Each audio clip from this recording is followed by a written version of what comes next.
We're talking Cartoon Network. We're here with Cartoon Network's first president, Betty Cohen. Betty, how are you? I'm great. Thank you. No problem. So it's so wild when somebody comes on here and then I hear thank you. Yes, I invited you on here, but I have to thank you, just like so many of the fans that listen to the show and then have loved Cartoon Network. I have to thank you for giving all of us something to watch, something to talk about with our friends, something to discuss on more than just this is an animated thing, or this is that. You guys gave us our childhood, and I can never say thank you to anybody that comes on my show enough, but it kind of all started with you. And I got to imagine it's been 30 years, like I said, since this network started. I What started has in kindergarten, right? I was 3 years old. I just had a birthday a couple Saturdays ago. Oh, So, uh, okay. Happy birthday. thank you. I was 3 years old when this network started, but like I said, this was hands down my favorite network of all time. Um, what was it like, or what's it like now, looking back 30 years ago? Cartoon Network starts. What are some of the first thoughts or emotions that elicit up here when you think about Cartoon Network? Well, I want to. It's part of the first day also, so it's related. But I also want to say that it wasn't just me or even my team Yes. who gave you Cartoon Network. It was really pretty much the brainchild of Ted Turner. Mhm. I mean, I always tip my hat to him because he had the wisdom to see that somebody needed to buy the Hanna-Barbera studio. It was for sale. They were still creating things in kind of an older style. And Ted was always a big believer in owning a lot of content via libraries, because that in the early days was how cable networks in general got started. There just wasn't enough money in the cable industry for original programming like there is today for not just cable, but streaming services. So the notion of having some 24/7 anything, in our case, Cartoon Network, meant you had to have a lot of cartoons or you were going to be in rerun hell like a little Yeah. too soon. And so he bought it with the intention of starting a channel, because that was what Turner Broadcasting was a cable channel company. And in the same way that he bought the MGM library for the start of TNT, he bought not just the Hanna-Barbera library, but the entire Hanna-Barbera studio, because he also wanted the creation capability as well. Yeah. So when I think back to the first day, it was very exciting. It was not the first network I'd been involved in a launch of, because my career was a lot about doing on-air promotion. I came up the ranks of promotion and marketing, and then also programming that expressed the sort of ethos of any particular brand. I'd been at Nickelodeon. I was moved to Atlanta to work for the startup of TNT. Completely different assignments altogether, but similar in that it was about how do you repackage um, library material, and in both cases, classic material, right? So old movies, old Hanna-Barbera cartoons. There was no Powerpuff Girls. There was nothing even in the budget for the first year or two to create original cartoons. It was all going to be how clever Mhm. and profound that we were going to be able to be at mining this existing library of Hanna-Barbera favorites and treating it with a contemporary reason to watch Yeah. Hanna-Barbera, not just sort of like, oh, don't you miss the golden age of their Hanna-Barbera days. And I also, by the way, I'd been used to that because when I was running honor promotion career, I actually ended up being the GM of TNT. And with the MGM library came Tom and Jerry cartoons, and for some reason, everything pre-1948 of the Looney Tunes somehow, which was Warner Brothers, and was in the MGM library for some reason, and got split apart. So I had been programming and packaging cartoons on TNT, but it was not the Hanna-Barbera ones. It was Tom and Jerry, and really some of the best of the Looney Tunes. So for me, it was not. It was, but this was the first time it was ever going to have a channel of its own. It was the first time that I was actually going to run something rather than be like head of marketing or, first lieutenant, which is what a GM is. And I do have to say that before I even went to Turner, when I was working at Nickelodeon, and I was also involved in the launch of Nick at Night, which was another what do you do with a bunch of old TV shows versus old cartoons? But I remember at Nickelodeon, we would all laugh at because we saw how great anything animated did on Nickelodeon, and people would go, it'd be crazy great to have a 24-hour Cartoon Network. And people would laugh and go, oh, it sounds like a riot, but no, there would never be a way of like amassing enough stuff. Nobody actually believed there would ever be enough cartoons to start an all Cartoon Network. And until Ted kind of looked at his assets and went, oh, well, we got Tom and Jerry and we got some Looney Tunes, and yeah, I'm just going to buy Hanna-Barbera, and there's a Cartoon Network to be made here. So I do want to give him credit for having the initial, pocketbook and courage, because some of these acquisitions can be expensive, although Hanna-Barbera was incredibly less so.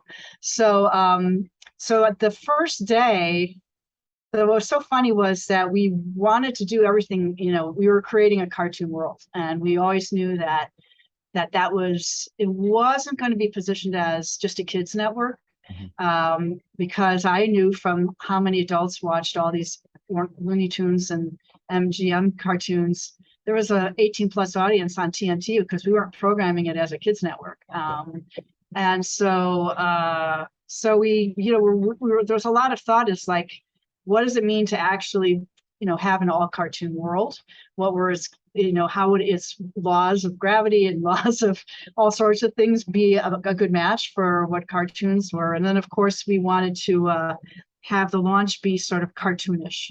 And I remember there was a lot of toing and froing around. So, what should we do? We had to make a lot of noise, literally and figuratively, because at that moment in time, that year, the whole cable industry had been re-regulated, had gotten some new regulations where it was basically cable operators are told that every time you launch a new network, no, you don't get to pass along another, whatever the subscription fee is, to your customers, and so people were being much more choosy about whether to launch new channels. And consequently, Cartoon Network and also the Sci-Fi Channel was launching around the same time. And we were sort of the victims of this timing of initially not a lot of cable operators were going to put on anything new, no matter how interesting it was. And even with the cloud of Turner Broadcasting and sort of saying, well, no, you must take the Cartoon Network because otherwise we won't give you a good deal on CNN or something like that. That kind of Ted Turner, again, was in the middle of those decisions and said, no, I don't want to give any discounts on CNN or TNT to get Cartoon Network on. And Cartoon Network is going to get on by its own merits, and people are going to watch it, and they're going to have to, these cable operators are going to have to roll over at some point. And I don't care if we don't have a lot of people at the beginning, because I know it's going to get somewhere ultimately. And so he had that, initial fire in his belly, and so did all of us who worked at Cartoon Network. So the point I'm making is that we were launching to only 2 million homes. And at that time, there was probably 70 million homes to be had in the cable universe. So this was a small start.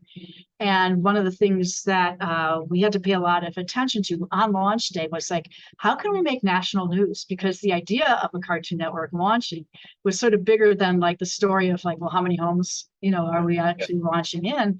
And so we were doing everything we could to create national news. I'm not the person who creates national news by being on camera. We wanted Ted Turner to be the person. And there's a weird long story about my first attempt was our marketing person had put me up to it, and I thought I'd win it, but I didn't, which is we first wanted Ted to actually be on camera on the channel, starting out as his live action self, and then ultimately gradually becoming animated himself as he welcomed everybody to the world of all animation. And he ultimately didn't want to do that. He didn't want to be on the network, but we did get him to agree to be on a launch event that we did for the network that we were able to have right, in front of our building. All of the Turner employees were invited to this lawn for the launch of Cartoon Network. And we did sort of a very cartoony thing. We created one of those Acme, things where you set off an explosion by pushing down the plunger. And so we were going to had Ted, sort of, he had a plunger on stage that was very cartoony. We had all of these costume characters of the Hanna-Barbera characters, and we were doing everything we could to basically do something that a lot of photographers, if we could get it to the AP, it might go out everywhere, because it was not the story of Betty and her team getting, a channel put together, but Ted Turner was launching, his all cartoon channel in a way that would have happened in an Acme, Acme plunger and in a Looney Tune type of cartoon. And so there was a countdown, and everybody, the crowd that was there, was counting down. We had a parade through part of Atlanta with they even had like the kind of balloon characters that you'd see maybe in the Thanksgiving Day parade. And so we had the Hanna-Barbera characters like floating, up the street. We did as much noise as we could for a visual thing right in Atlanta, and then fed the videos out and the photos out. If I remember correctly, I'm trying to remember because it's sort of a blur to me, but I think the explosion didn't it didn't go off as well as we liked. There were supposed to be a lot of streamers and things, and there might have been a malfunction, but then that felt cartoony to all of us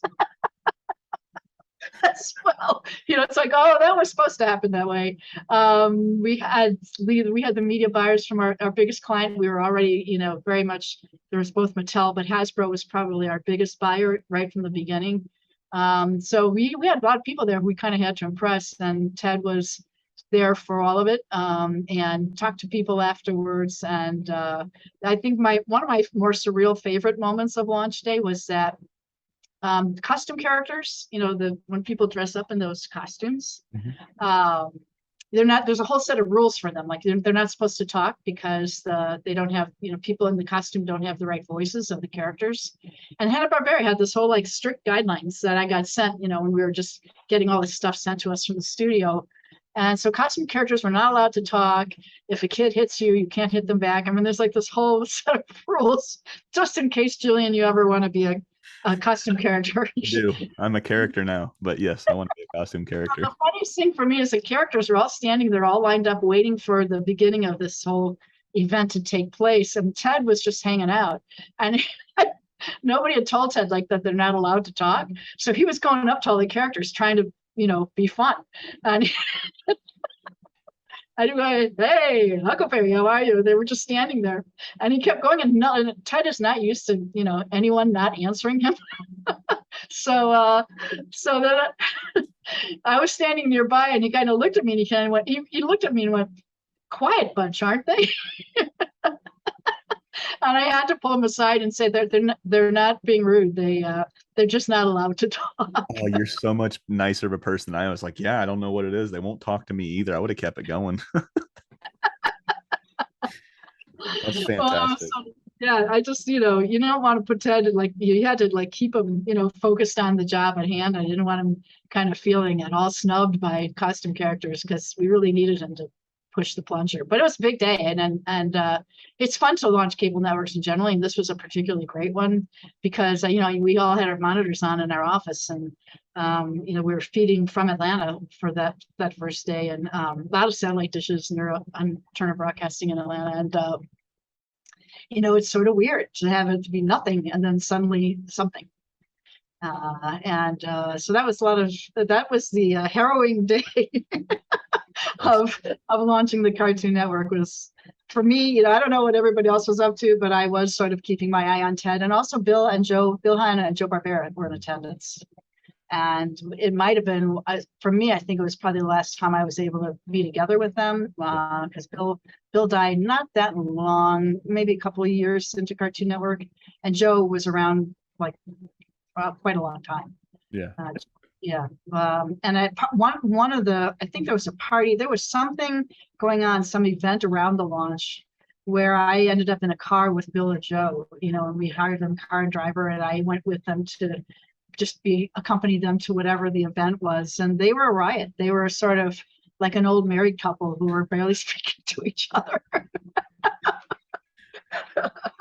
But that was them, at least on that day. And I'll always remember, I feel really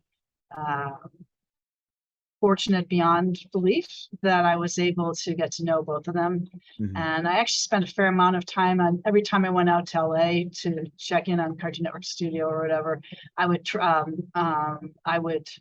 and have lunch or something with Joe. And he was amazing because he was probably pushing 90 easily at that moment, late 80s to 90. And he would pitch me shows over lunch on like drawing Tom and Jerry on napkins. He still wanted to be in the game, and he was an inspiration to me because I'm both a business person and a creative person, but we should all be coming up with new cartoon ideas when we're 85, right? Do you like Nickelodeon? Do you like whiskey or whiskey cocktails? Then you should hang out with us. I'm Ty. I'm Sean. And we run Whiskeylodeon, the podcast. Ty, what is this podcast about? It's where we drink whiskey or whiskey cocktails while rewatching the old school Nickelodeon shows we loved growing up. And let's be honest, we go on a lot of tangents. So many tangents. Are we on a tangent right now? Yeah, I think so. Oh my gosh, well, we gotta get back. We are covering Rugrats, Hey Arnold, Are You Afraid of the Dark, all the golden greats of Nickelodeon. And these shows give us so much joy. And we want to bring you that same joy. So find us wherever you get your podcasts at Whiskeylodeon. And I gotta cut you off right now because we honestly cannot afford any more ad space, and it really just kind of has to end right. Absolutely, man. And I had Van Partible on. He was the creator of Johnny Bravo. Obviously, you know who he is. But he had some really cool, I'm not going to call him Joe, I'm not going to call him Bill, I'm going to call him Mr. Barbera, Mr. Hanna, man. So he had some, he affectionately called him Mr. B. So he was like, we had Mr. B, and he was we were talking about the Scooby-Doo and Johnny Bravo crossover, because that's one of my favorite episodes of anything ever. And for a lot of the fans wanted to know about that specific episode when I had Van on. And he would tell us these great stories. He was like, yeah, we just wanted Mr. B to come in and be like a consultant, and then his part of the studio got the bill for having Mr. Barbera come over and be a consultant, and he was like, well shit, we can't afford him. So yeah, it's really cool hearing these stories, and thank you for telling us that story, because we had a lot of questions that asked what was your first day like, or what was that initial run when Cartoon Network started. So I think you really gave the fans really what they were asking for in that one. But we're gonna jump around here just a little bit. We got about 15 minutes before we're rotating the fans questions. So I want to throw some names out there, and I want to get your first thought or first emotion is. So we've got Gendy, we've got Craig, we've got Van. I can already start to see you smile. We've got Danny Antonucci, we've got John Dilworth, we've got Maxwell Adams. I believe he came out a little bit later, but he was still there. You've got David Feast. When you hear these names of these gentlemen, right, what's the first thought that comes to your mind? Genius. Yeah. We started with, I have to admit, some of the names later on the list I don't recall all that well, but when you said Gendy and Craig, and I don't want to miss, those were the first two on your list, and I don't want to make everybody else on the list feel less important, but they were responsible for two of the first originals, and Gendy was he is a genius, and I love Gendy's story. He came from Russia and grew up, I think, in Chicago, if I'm not mistaken. Yeah. And he learned his English watching, cartoons. Yeah. And he struck me. Well, you've already interviewed Fred Seibert, so you know a bit about the cartoons. Yeah, he's coming back on in a couple weeks, because his episode will drop after your episode. We're going to talk heavy on Cartoon Network. But yeah, I love Fred, man. He's such a great dude. Yeah, and so he, with the whole process of doing the world premiere tunes, which was trying to find younger, fresher talent, but they might not be so experienced. So then we would surround them with all the experienced crafts people, who've been doing stuff for years at Hanna-Barbera, but they were not going to be the sources of cool new ideas, but they certainly could teach the Gendys and the Craigs, who were not long out of, Craig was out of CalArts. I don't remember. Yeah, Gendy was out of CalArts too. Yeah, him, Rob Renzetti, a lot of them, Miles Thompson, Lou Romano, a lot of those guys came out of the CalArts program. Yeah. Well, and I remember Craig in particular because the pilot for Powerpuff Girls, or at least his pitch for Powerpuff Girls, might not have been the first episode, but his pitch was his senior thesis film was Powerpuff Girls. Yeah. So that's right, it was Whoop-Ass, it wasn't Powerpuff. But so I think the thing that struck me about both of them, and I mentioned, I'm focusing on Gendy because the very first original cartoon made for Cartoon Network under that whole thing that was completed was Gendy's Dexter's Lab. And it was the episode, I think, where they accidentally turn themselves into animals, and then they have to turn themselves back to humans again before their mom comes up to innocently ask, how are they doing, and will they please come to dinner? And I have a cell on, you can't see it because it's on another wall, but one of the cells I have is a scene of of Gendy and sorry, not of Gendy, but of Dexter and Dee Dee climbing up the staircase, or they're on the stairs, like hustling to come back down looking normal again. But I think, when we saw a lot of people pitching, because we would see a lot for every one that we would move forward with. And a lot of people are really good at doing gags, and they think that making fun animation is just living from gag to gag. But what struck me about Gendy was that he really was a filmmaker. Like he was an animator, and that was his milieu, but he actually understood storytelling. He understood timing. He understood so many things that were much more, sophisticated. Yeah, experience. And so all that stuff around the timing and the scenes and building the story, and actually what Fred and I were both looking for in all these people was not, and the whole reason of doing things as one short at a time is that when you're dealing with new talent, you have no clue really as to whether they can sustain a 30-minute Scooby-Doo episode or something, and at that time people were still thinking of TV shows as 28 minutes, half hours with 2 minutes of commercial breaks. And, there were these things that people were almost a little too strict about. But we were, from day one, because we were dealing with not so much the Hanna-Barbera shows, but Looney Tunes and the Tom and Jerry's, and, things were short subjects from day one. And so we had to cobble together, hours of time in television that were not half-hour shows. They weren't even 15-minute shows. They tended to be about 7-8 minutes. And so the assignment for World Premiere Tunes was, we don't want a whole half hour. We want you to, sell us the notion of a certain character and a certain premise, and just make one cartoon, and then we'll decide after we test it and run him, next to other one-offs on the channel. That was how we were going to figure out which things to move forward with. So Gendy, I remember thinking Gendy really had his chops at a very early age. And then I also smile with Gendy because I always remember he came to Atlanta to pitch Samurai Jack, because I remember he was sitting in my office in Atlanta, and he was so well at that point, he was beyond like having to try out, with a single cartoon. He had developed Samurai Jack in its entirety, but he came with he did this really slow reveal. It was very basic. I think he had a notebook and a notebook cover, and he just started telling, there was no piece of paper in front of him. He was a good pitcher. He told me this story about this time and place, and this guy's name is Samurai Jack, and the name just struck me as very funny, and the sort of incongruity of it.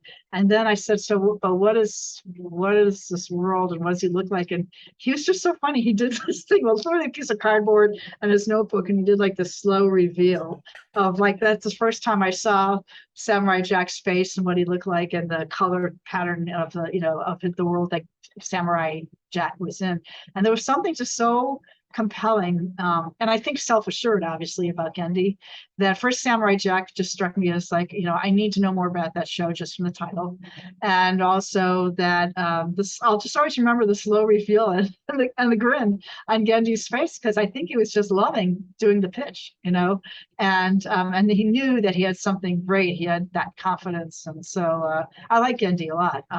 I got to know him best because he was one of the earliest, people we worked with. And Craig Mccracken, I know him less well, but of course I was impressed by, that this was his college thesis film, and yet he had really good ideas. The neat thing about him also was that, well, he would fight for, certain ideas. He also, he showed up we were testing some of these one-offs, these early pilots with kids. And I remember my team telling me that Craig went to a focus group with us, because we were telling him that when in his pilot, the Powerpuff Girls were almost like they were glued together, like they were just always as a threesome. Literally, they flew together, and he hadn't done a lot of development of them as individual, three really different sisters characters. And he didn't see the need for it, for some reason. And so we were hearing from the kids as we showed them just his pilot out of curiosity. They were like, well, who are the girls, especially girls? They're like, well, who is she? And why is she, and what's the blonde haired one? What is she like? kids, if you're going to do a show, particularly one with any kind of longevity, you better have a really kind of differentiated view of all three characters, even if they do a lot of things together. Yeah. And if you want something to continue season after season, they're not always going to do everything together. One show might be more about something that happens to Buttercup, or something like that. And so what was cool was that he had the humility and the curiosity. Now, not every creator does, to sort of balance, feeling fierce about some of what he wanted, and then, but actually taking in what he saw and going, I guess we need to develop them as three different characters, And it wasn't him giving in just to, make people happy. He embraced the need for it. Yeah. That's what I remember about the early stages of Powerpuff Girls. Yeah. So, I've said this on so many of my episodes. Gendy is to me what Tex Avery is to him, what Chuck Jones is to him, what Hanna, Mr. Hanna and Mr. Barbera are to so many people. If there was a Mount Rushmore of animators, he's on it. Craig's on it for sure. Mark Davis is on it. Legendary Disney animator. So those two guys, they're so special when it comes to, like, I saw myself in Dexter, right? Because it was a redheaded kid. Being a redheaded kid growing up, you didn't see other than Chucky and Carrot Top, and it was the polar opposites. Those are the two people you didn't want to be compared to as a redheaded kid. But seeing myself in Dexter, and I'm not a smart kid. I barely got through high school. It just wasn't for me. But seeing myself in these characters, it absolutely made me love Cartoon Network because of what Gendy did. I mean, Gendy's been there since I was a little kid. I've learned what the UPA style was because of folks like Gendy, because of folks like Craig, and then that got turned into a deeper love for the UPA style. I didn't know I loved UPA until I started talking to the Craig McCrackens, the Rob Renzettis, the Robert Alvarez's, and the Randy Myers, and the Linda Semensky specifically, because we talked, probably last time I had her on a couple months back, we talked like 30 plus minutes just on UPA alone. And then she would break down just all of the different characteristics. And she's such a phenomenal person. Like, there's a couple people in this, since I've done this podcast, that I can reach out to that I know I'm going to get a straight answer. I'm not going to get drug around. I'm not going to really get lied to. They're just going to give me what the answer is. And her, Robert Alvarez, Randy Myers, those three people that I call back on to all the time, they answer any dumb question I've ever asked. And I'm pretty sure they've been asked these questions on so many occasions. But like I said, those two men in particular, those two people in particular, Gendy and Craig, are so special when it comes to mine and so many others' lives. But as we're going to rotate into the fans' questions, this portion has been really fun. Obviously, we only talked a little bit here about that, but I would love to have you. I know you've got a busy schedule, but I'd love to have you back on anytime you want to come back on. I'd love to have you back on, and we can go a little bit deeper into maybe day 2 of Betty. How about that? So, yeah, but like I said, this is the well, I got us off to a late start, so I'm serious. I will stay till like 5:50, and I have to. Yeah, you're perfectly fine. Shit happens. As I had that T-shirt one time. Shit happens. But like I said, this is one of my favorite parts. And ladies and gentlemen, I was not expecting. I told Betty this before we hit record. 247 questions were asked. A lot of these questions, and not a lot, I'd probably say a good 15 to 20% were the same question. A lot of the questions, like I said, I was just not expecting the level. So we will never be able to get to this many questions. So we're going to ask as many as we possibly can. So first thought, Betty, that comes to your mind whenever these questions come up, and then we'll go from there. But before we ask the first question, somebody wrote in that's a friend of yours. He wanted to say hi, Betty. And that was Jerry Beck, the legendary Jerry Beck. He wanted to say hi, Betty. Yeah, he's such a great dude, man. He's forgotten more. I say it all the time. He's forgotten more about animation than I'll ever be able to retain. Such a solid dude. Frankie B96 wants to know. This is going to put you on the spot, Betty. So you can say pass if you don't want to answer this one. But what's your favorite 90s Cartoon Network show? 90s Cartoon Network show. That would be Oliver. Okay. Let's see. Series, episode, just anything, right? Anything. What was your favorite one that you looked forward to watching?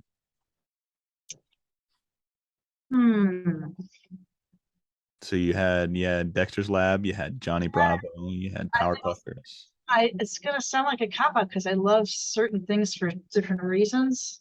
Mhm. I guess, people are surprised because I, of course, loved what Powerpuff Girls stood Yes. for, and that it really broke some ground, and that all of that. But I guess I have to say that the one that I personally watched, rewatched the most of would probably be Dexter's Lab. Yeah. Yeah. That's Yeah, a but I don't want to slight to any of them because on any given day, I'm as proud of Powerpuff Girls. When I was telling you about that image from the news show, the girl was working so hard to make sure the Powerpuff Girls looked right, and so it shifts over time. I've met so many girls who said that Powerpuff Girls, like they grew up with that, remembering it in a different way, for different reasons than the boys do. And so I remember thinking that I really, you asked for one, so I don't know if you want me to stop, but I No, also, go for it. Go for it. because you mentioned John Dilworth, I think, and Yes. the first episode of Courage the Cowardly Dog, I really liked a lot. Yeah. And Johnny Bravo, some of the earlier efforts. Johnny Bravo cracked me up, Cow and Chicken cracked me up. But I would say if you said, Betty, you can only take one, Cartoon Network show to a desert island or something with you, I think I would probably take Dexter's Lab. Yeah, I'm rewatching it for something special I'm working on now. So it's been a blast revisiting it 20 years later. I just revisited Samurai Jack last year when my wife gave birth to our second son. Spoiler alert, we got another one on the way. So we just found out she's 6 weeks pregnant. So thank you. So this will be baby number 3, due in not July, excuse me, April of next year. No, people to this day, even all these years, I guess 30 years later, whenever people say they're expecting a baby or just had a baby, I still go, another Cartoon Network viewer. Absolutely, because the entire last year, when we first brought Cooper home, that's the youngest one right now.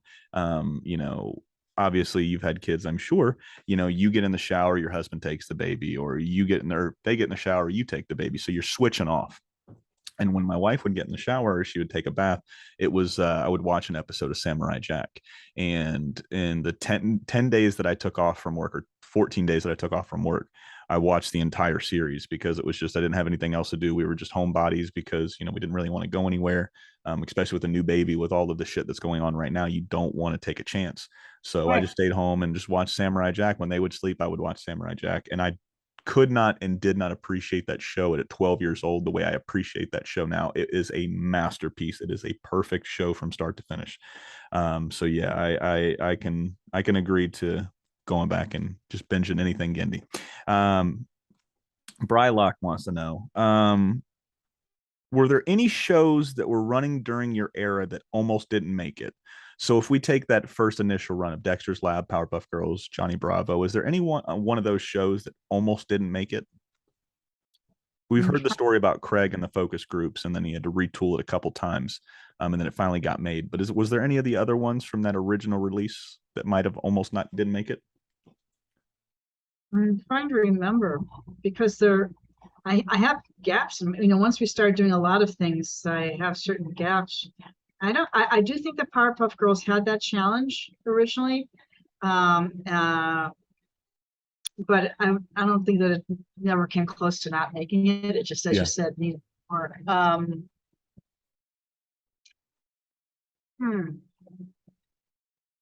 There might have been, but who would probably be your better answer for that would be either Linda or have you had Mike Lazo do this at all yet? I have not. I hear he's very hard to get to, so maybe you could put in a good word for us. Maybe that would help.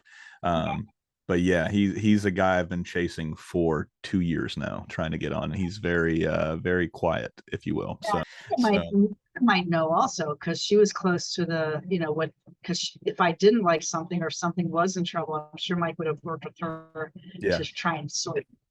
Yeah. Okay. But nothing comes to mind. But that doesn't mean there wasn't one. Yeah. This one's really cool. I really dug this question. And my handwriting sucks. I apologize if I mispronounce your name. I probably should really try harder to write a lot better. But I think it's J.S. Goodman. When did Cartoon Network consider Space Ghost Coast to Coast a success? Looking at it in hindsight, I always thought it was considered a success. But did you guys see it a little differently? Did it take a little while for maybe the executives or anybody to think that, oh, this is something? I feel like this is what catapulted the network right off the bat. I mean, like I said, when I look at it, it's beautiful. I think it got off to sort of humble beginning. I mean, Space Ghost is an interesting story, and I'm having trouble.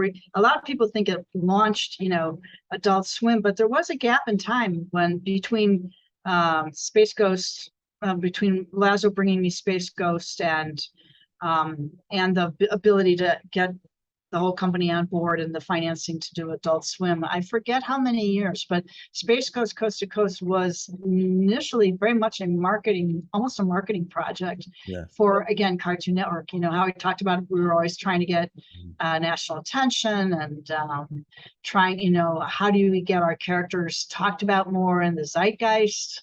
And I guess, the way we could probably track the initial date for Space Ghost is that it was developed in a moment when, let me back up and say, because we were like the world's first Cartoon Network, and I said, we were going to be always just like very much, the first place where you were living in a cartoon world. Yeah. And there was also part of our sort of ironic and sense of humor about the Cartoon Network was that it was sort of like it practiced all the other conventions of TV networks or genres of programming, or like Space Ghost was, a talk show genre spoof, right? Mm-hmm. And so we were always trying to do like, well, what would the Cartoon Network version of something? There was a stunt, or how we celebrate Mother's Day, or how we, there were always things other networks were doing, particularly cable networks would do stunts, which was, lining up like Shark Week is a stunt. Yes. Or, we did a lot of stunts on TNT because we were having to make sense of this old library and be around maybe an actor so we were doing a lot of things that a normal TV channel would do, but part of the archness and sort of the wackiness of our sense of humor was that it was always going to have a weird twist to it. Yeah. And so the reason Space Ghost, people started coming up with it, there was two reasons. One was in the media culture at that time, Letterman and Leno, Letterman went to CBS, I think, from NBC, and there was a lot of talk about Leno and Letterman were going to be in fierce competition against each other because one of them had moved to the other network, and people were just writing about it a lot. It was somehow a big deal, and so we had this like, well, if the hosts of late night talk shows was what everyone was talking about, well, what would Cartoon Network's late night talk show? Who are we going to throw into the ring to be like everyone else's television network except we were a Cartoon Network? So there was a bit of that going on, and then there was also, as we wanted to market things, it was hard to you can't just put cartoon characters. There was no point in bringing the costume characters to like cable shows or trade shows or, country fairs or whatever. It was hard for us to show up in the real world because we weren't about the real world at all. And so I think the other cool thing about Space Ghost was that it was, we were taking a character out of context, literally out of their initial context, and rotoscoping them into this whole talk show idea. And then the idea that our talk show host, unlike Leno and Letterman, was from another planet, and there was something sort of great about, just comedically great about having this talk show host be clueless, and yet with all of the sort of self-aggrandizing ego that Space Ghost has. So, it was born out of wanting to have somebody who could, we did radio promotions with him. We didn't, after he got well known, we were sometimes doing things where if we were coming to a town or something, we were doing some special event for a cable operator, we could have literally the person who played Space Ghost's voice on our show would get interviewed by the local radio, and he would just be in character, without even the animation. So he could be on radio. We could, it got to a point where I think it took a little while for people to want to appear on it. Like, what is this thing? Like, who is this? And so, talk shows in general are only as good as the guests you're able to book. And I remember for a little while, it was really like, who is this person? Why should we care? But so the repartee had to be funny in and of itself. And I do remember Lazo telling me that it was like, they started going after alternative rock and like the interesting music world. For some reason, musicians who also at that time their world was changing and they needed publicity and they were trying to build followings of their own. And somehow Lazo's team and their booker, started with kind of more, not cult followings, but, sort of more indie rock people and music people. And word started to get around the labels that this was kind of a cool thing to do. And so I think initially it started with, you had to cajole people to do it. And then as people were seeing how interesting and crazy the interviews were, and the music labels were seeing like that this is another interesting context, whatever, for their bands, people started approaching us. And I don't exactly remember how long that took, but I think, and then it went beyond music to other people. One of my favorite episodes was having Matt Groening, be interviewed by Space Ghost, because that was like, wow, we really arrived. But I think that I wouldn't say that was the first successful moment, but I would say that if you talk to Lazo and the people who were working on Space Ghost, they would probably tell you that success started feeling palpable when that change happened from begging people to be on it and having to explain what the show was to turning people down, or being pitched, to be on Space Ghost. I mean, to me, that was success because it was making their lives easier, and it was a thing. We also had a really excellent PR person at that time, and she was trolling a lot of different publications that were more a Space Ghost mentality. Almost before Adult Swim, we were looking for who are these adult or older fans that we were getting for Space Ghost that we weren't getting, for Scooby-Doo, for example. And I remember there was, I think it was, can't remember if it was Vanity Fair or Details, but one of those kind of, pop culture magazines that were never just for kids or never just about cable TV. And they would do these profiles on people, on stars. And they asked if they could do, I think she pitched it out, but it was like, again, when Space Ghost Coast to Coast was becoming a cultural phenomenon. Yeah. We were able to get sort of this totally like normally, leading edge pop culture publication, read by many people, not just Cartoon Network fans. They did an interview with Space Ghost, like they did a profile. All this, all the same crazy questions that a normal person would ask, like what's the book on your nightstand, and what's what was the last movie you saw? And so it was sort of funny because the PR person went, "Uh-oh, what have we gotten ourselves into? We have to answer these questions." And so she had to sit down with Space Ghost writers to figure out like what would Space Ghost say in answer to these questions. But I remember thinking it was perfect, like he lived in the minds of the writers and creators of the show so much that they could write a profile, for him for a magazine that wasn't even a cartoon fanzine at all, but treating him as a celebrity in his own right. Like the idea that Space Ghost would even have a book that he's reading on his bedside table just sort of cracked me up to begin with. But the short answer to your question is I couldn't tell you exactly how long because I don't have the memory of all the years and how long everything took. But I do remember that I remember Lazo saying, this is so great. People are calling us now to be on the show. It's always a good thing when people start calling you. Yeah. Excuse me. Where are we at? Oh, this one's cool, and I'm not even going to try to read the name. You know who wrote this one in. There's a bunch of different letters in there for a name. How would you usually deal with pitch ideas when they are offered? How would you know which ones to pick? Well, it depends on if you're talking about the World Premiere Tunes one, or if we, after a certain point, the reputation of the creator, like Agendi, his pitch process became different, as I mentioned with Samurai Jack.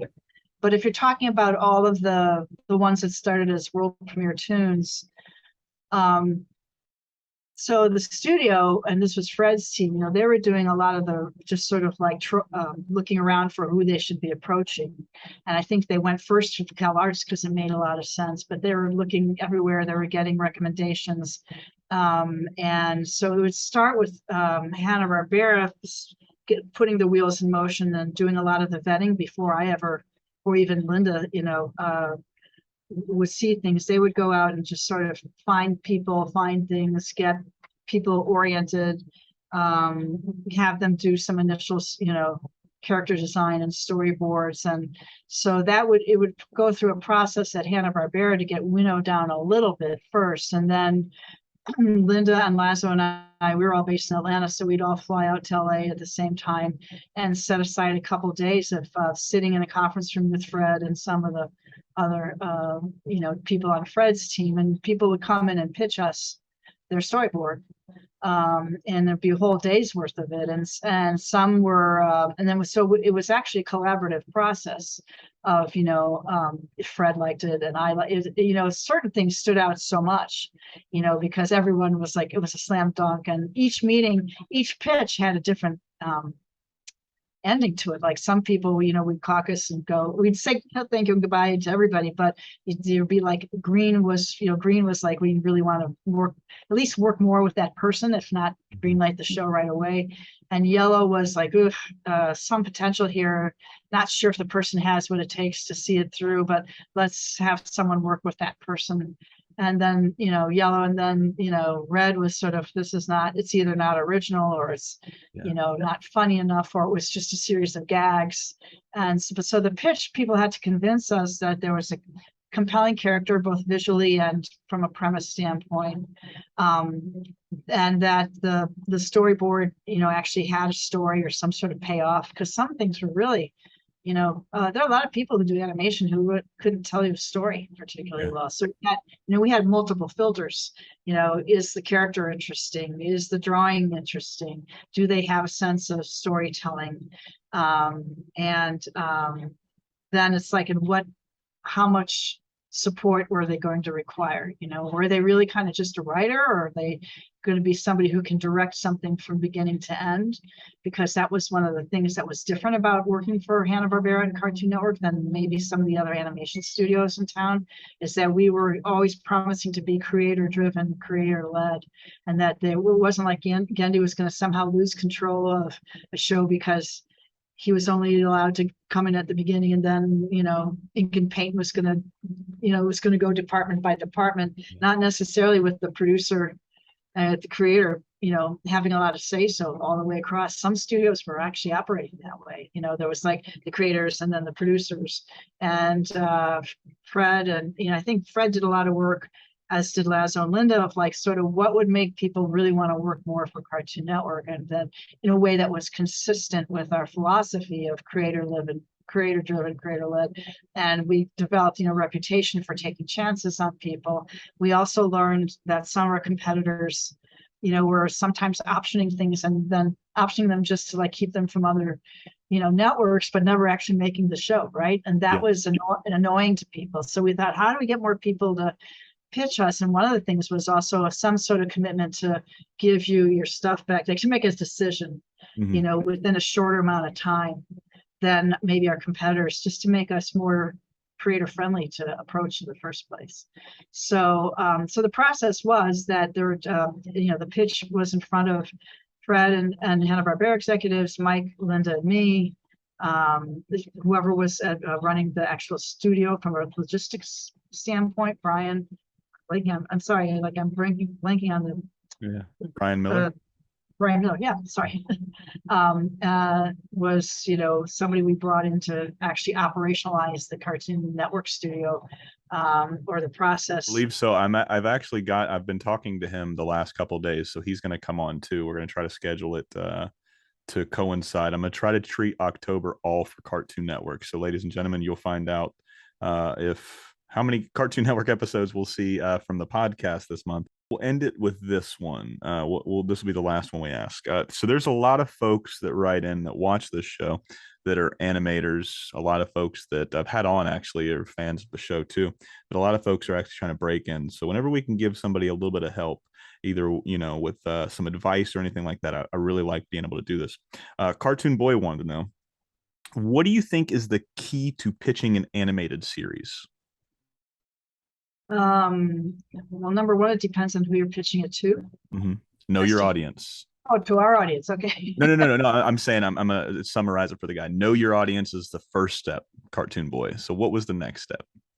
Well, not just know your audience, but so if you know your audience, you sort of have to also think about who you're pitching to. Does it feel like a Disney project or a Cartoon Network project or a Nickelodeon project? Because those are really quite different. And so, I think one of the things is if you want to produce I'm just going to use Cartoon Network just for starters. If you want to produce for Cartoon Network, you've hopefully watched a lot of Cartoon Network and you've seen what the other originals are, and would never want you to imitate any of the other originals, but there is at least the ones we were doing in the 90s, we had a really specific intention with them, which is that we had in the Hanna-Barbera library, and we could license out of Japan or wherever a lot of the action adventure cartoons. And what we really wanted were things that were more like what would the late 20th, early 21st century Looney Tune be like? Like, what is, how could Cartoon Network Cartoon Network Studios be sort of like to Cartoon Network and Turner and Time Warner what Termite Terrace was to Warner Brothers, a place where like really creative people had the freedom to do things that were sort of fun, always funny and crazy. We didn't need action. I mean, there was action, of course, in Powerpuff Girls and Samurai, but they were not that traditional action adventure superhero-y cartoon. And so, so I would say that, we were going for humor. We were going for like memorable characters. Like Gendy's a character. He didn't exist before. The Powerpuff Girls didn't exist before. Johnny Bravo's a little bit Elvis-y, but very much his own guy, and Cow and Chicken, totally different. We were looking for original characters and comedic formats. And that's different from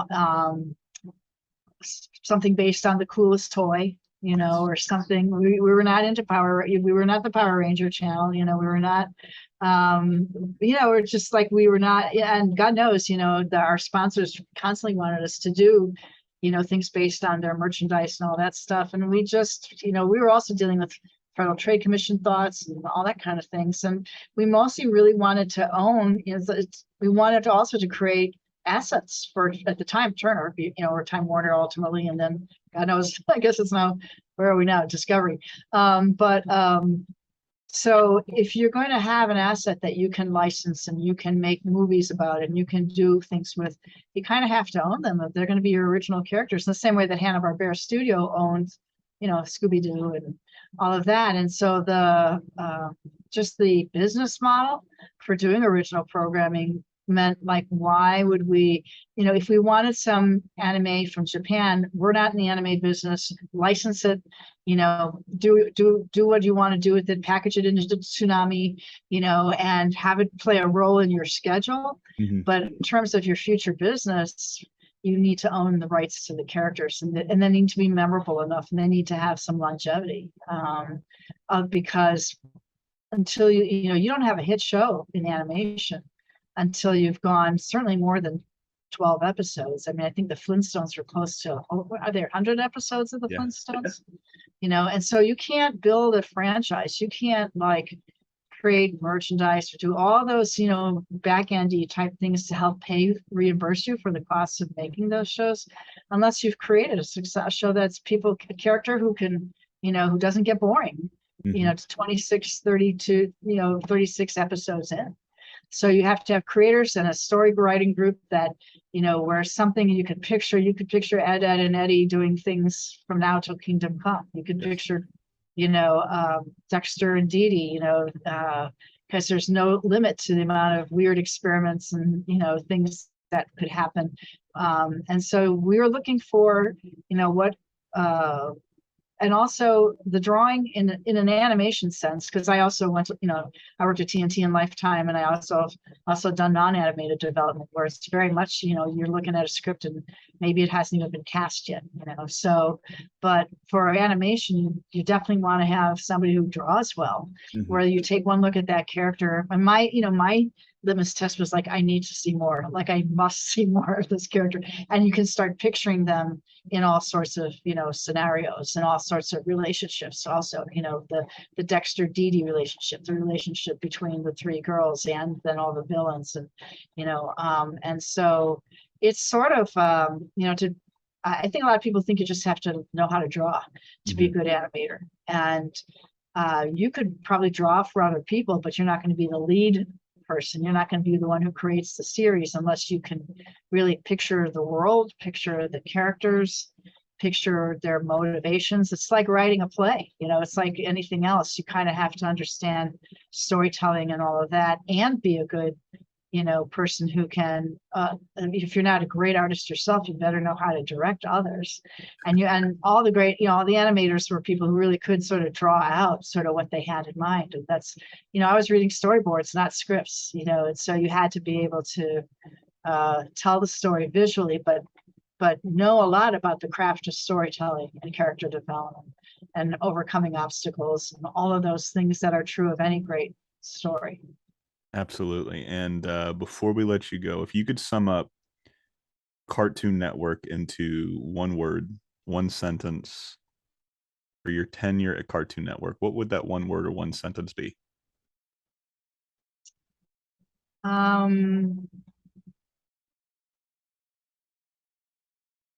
It's interesting.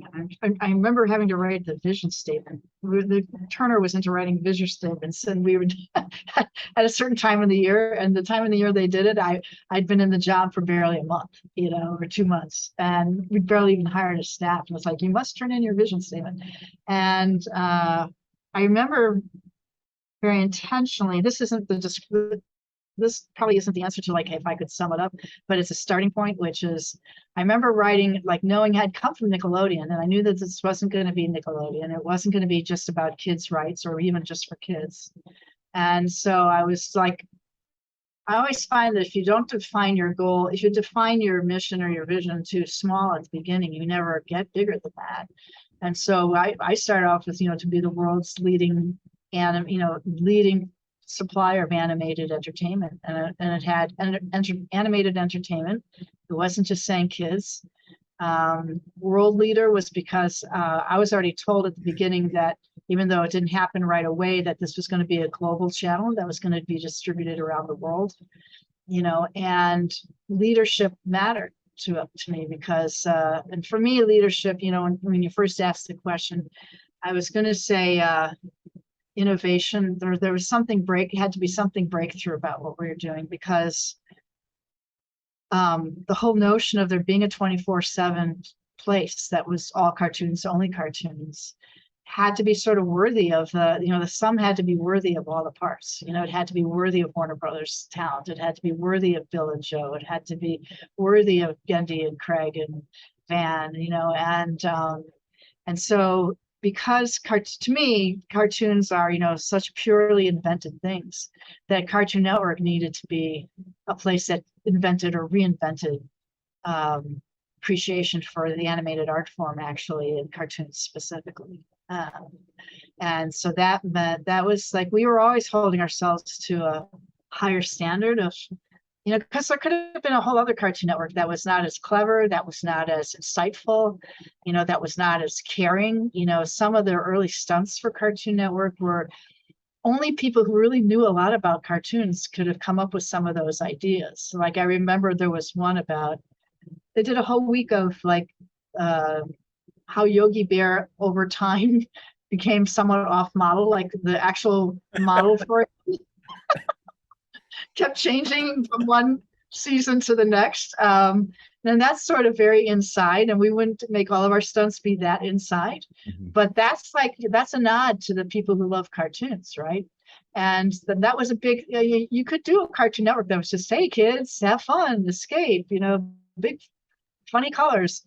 But Yeah. we had like, we want, if you're going to be the first all Cartoon Network, you better be experts. You better be passionate fans. You better know a lot about cartoons. You got to celebrate them in like the craziest way, because cartoons themselves are crazy. There has to be willing suspension of disbelief. There has to be, and we did create our core values at one point, and we even did those in a canister that had, the core values all depicted by different characters. But one of the key things was that creativity was king. If I had to say, that phrase, I think it was that we succeeded by being more creative with one of the most purely creative entertainment forms there is, right? Yes. And that mattered to us a lot, because there are a lot of boring, when I went to some of these international conferences to like, Mid Junior and those things, and we're being pitched cartoons from all over the world, and some of them I was amazed at how like non-entertaining a lot of cartoons can be.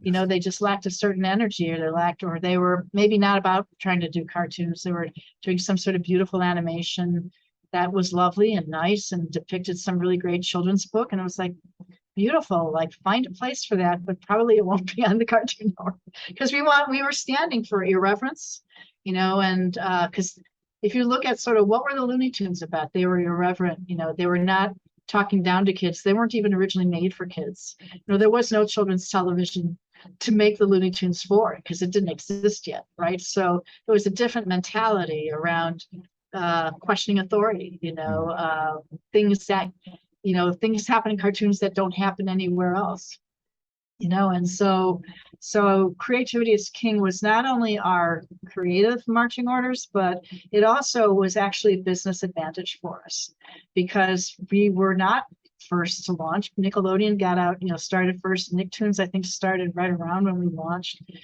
Disney had been around forever, and it's sort of like, well, how do you get a leg up on the competition? Well, your promotions are more interesting, or they're funnier, or they're more outrageous. And then you get, our marketing for the first Thanksgiving that we were on, we launched in October, and we had to deal right away with how do we get Hasbro and or Mattel really interested in us on the biggest shopping day of the year, which is the day after Thanksgiving.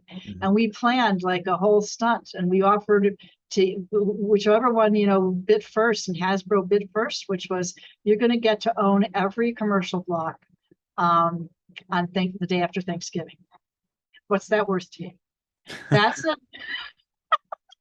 That's an inventive approach to thinking about your schedule, thinking about sort of, the idea that we were always doing things like, what's crazy? Lazo would come up with like, what's crazy? How about if we ran only one character for 24 hours, and blow it up, not all the time, but we would blow out certain things.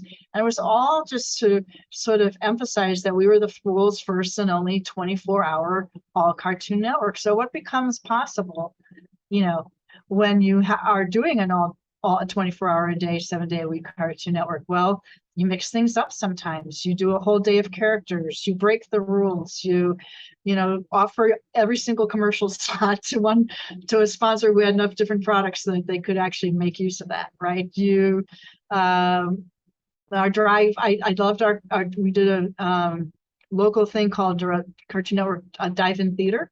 And that was, again, taking a business problem of like, there were certain cities in the US that were before DirecTV came on. And DirecTV sort of blanketed the country. And once you had to deal with them, then they became your in-market competitor to the cable operator who wasn't carrying it. Because then you could say, we're on DirecTV. If you really want this, you got to go to DirecTV. And no cable operator wanted to be in that position. So that would drive. So we'd go into cities like Atlanta, where different parts of Atlanta, one part had, carried Cartoon Network, and the other part was maybe a different cable operator, right? And so we would make noise in that city. We would do things with the people who carried us. And we introduced the world premiere tunes by having these pool parties that would happen. It was during the summer. It was like, I think on a Friday night.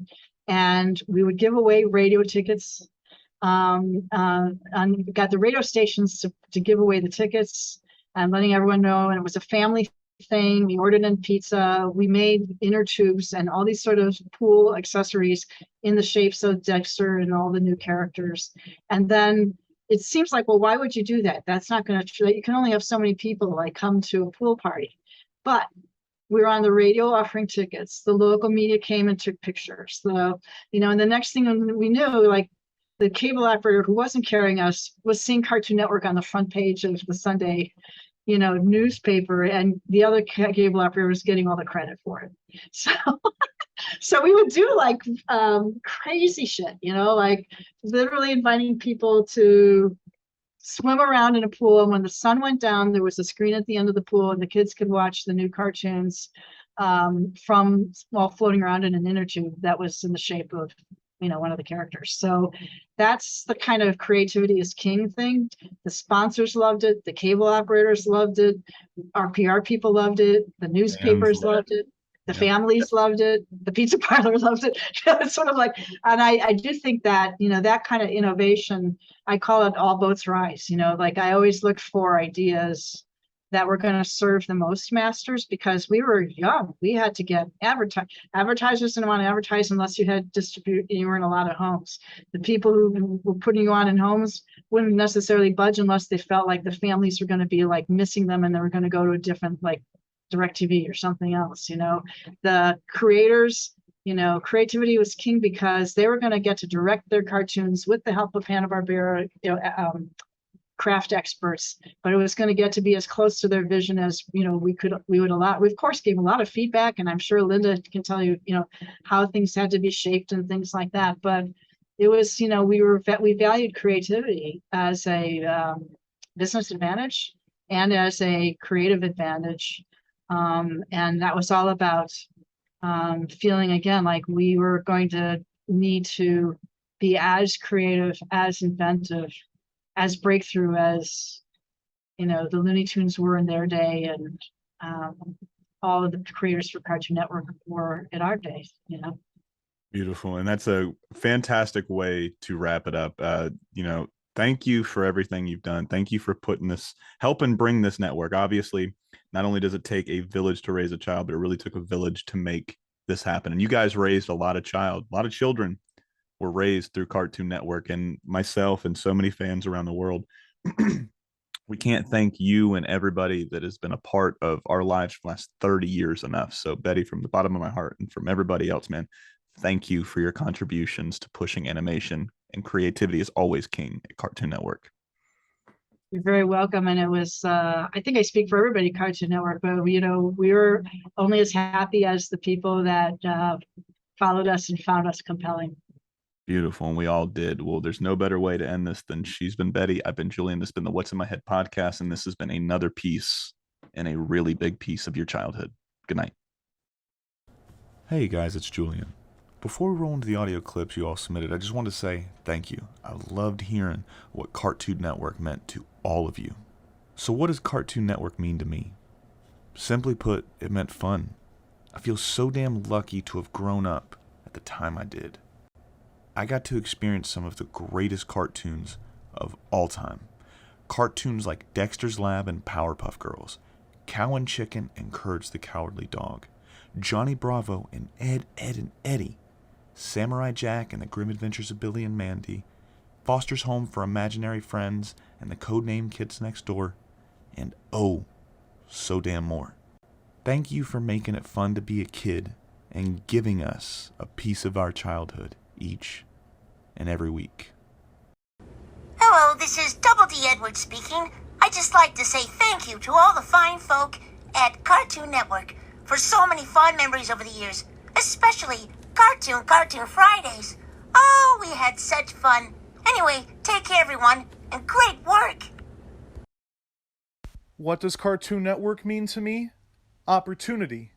The shows have been entertaining, but what really resonates with me is how the people at the network were willing to take a chance on a lot of talented individuals, not just young up-and-comers, but veterans who had been in the industry for a long time, and gave them the opportunity to express their creativity and make an impact. And because they were willing to take that chance, these people got to make history happen. Cartoon Network is absolutely the best channel ever. It got me into great anime classics like Tenchi Muyo and Yuyasha, oh, Cowboy Bebop, and then even the newer ones like One Piece and Dot Hack Sign, and as those went on. And then the great 90s and early 2000s cartoons such as Cow and Chicken, Johnny Bravo, Ed and Eddie, Grim Adventures of Billy and Mandy, and even the Misadventures of Flapjack and Codenames Kids Next Door. Cartoon Network will forever be the best. Cartoon Network con los Cartoons es un destello de alegría, es una tarde con los amigos, es mucho más que eso. Y pues por eso quiero agradecerle a toda la programación, desde Coraje el Perro Cobarde, Johnny Bravo, Samurai Jack y otros personajes. Muchas gracias. This is Josh Carter, Squad Dog. I just want to say thank you to Betty Cohen for her amazing actor presidency and letting us have the amazing shows that we had in moments. One of the best, probably one of the best parents. Probably one of the best parents I have had as a young child. I honestly appreciate everything you have done. And you got one question. If you look at the shows now and show back then, like, would you change anything, or just be like, you end your course, you know? Thank you, Julian, for letting me do this. See ya! I guess for me, living in the UK, Cartoon Network allowed me the chance to fully soak up on the history of American-produced cartoons from the likes of Warner Brothers, Hanna Barbera, and MGM shorts. And by the time it was making its own original content, it cemented my love for the channel at such a young age. But what's never ceased to amaze me is what the studio is willing to make and the creative team behind it. And for that, may it continue for as long as network television is willing to still be a thing in this world. Cartoon Network actually helped inspire me to become an animator myself. Everyone that worked on these shows, animators, voice actors, even Foley artists, will truly have no idea just the depth of how much joy they've brought to people's lives. That can't be measured by anything on this planet. To me, Cartoon Network represents the fun of childhood a person should never forget. It reminds me that cartoons aren't just for little kids, it's for kids of all ages and generations.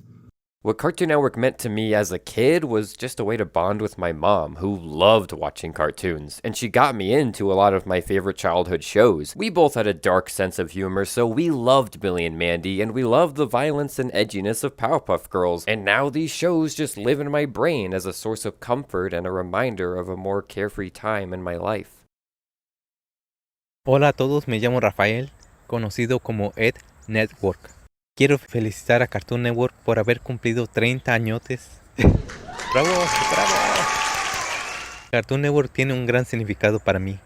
Marcó mi infancia cuando apenas tenía 2 años de edad y sigue marcando mi juventud. Hasta el día de hoy me ha llenado de alegría, de emoción, de felicidad, de muchas risas y que incluso en algunos capítulos me hicieron llorar. Bueno. Quiero mandar un saludo a toda la gente que nos está aquí escuchando. Que venga la fiesta y a celebrar esos 30 años Cartoon Network. Sigue así. Ahí me guardan una rebanadita de pastel. Cuídense. Cartoon Network for me was the reason why I would turn on the TV and watch the funniest shows ever, like Bugs Bunny, Tom and Jerry, but also Dexter Laboratory.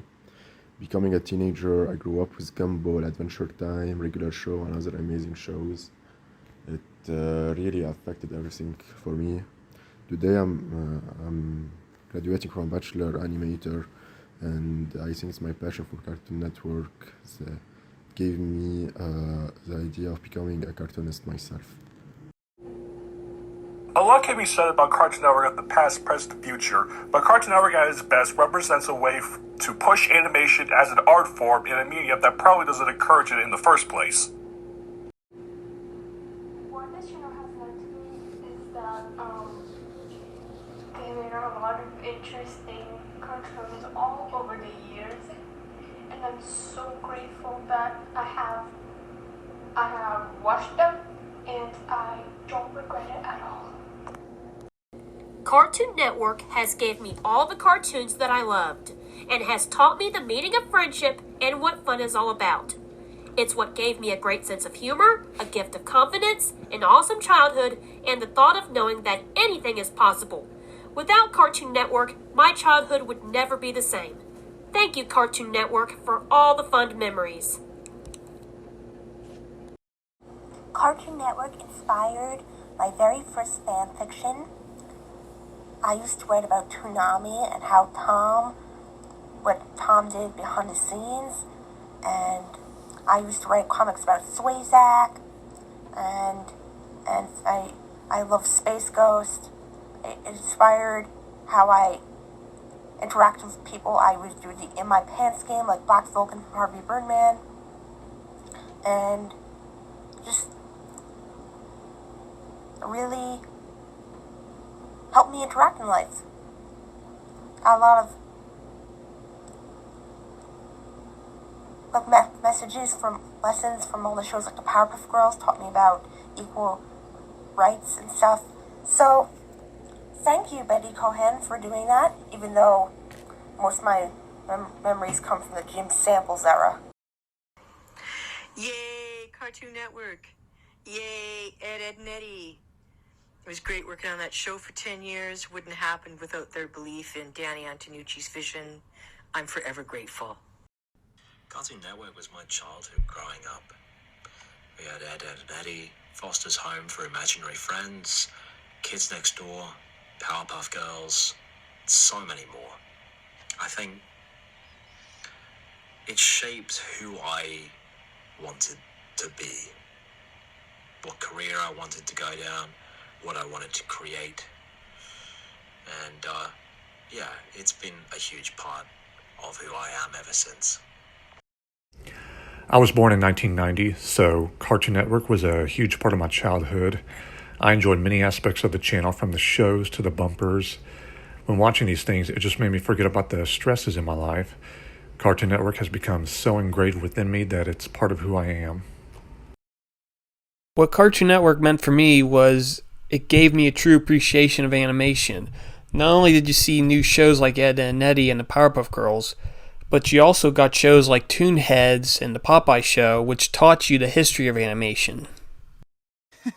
Hi, Betty. Matthew Castle here.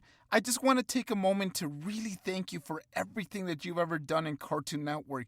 Though all those shows were just, amazing, to say the least.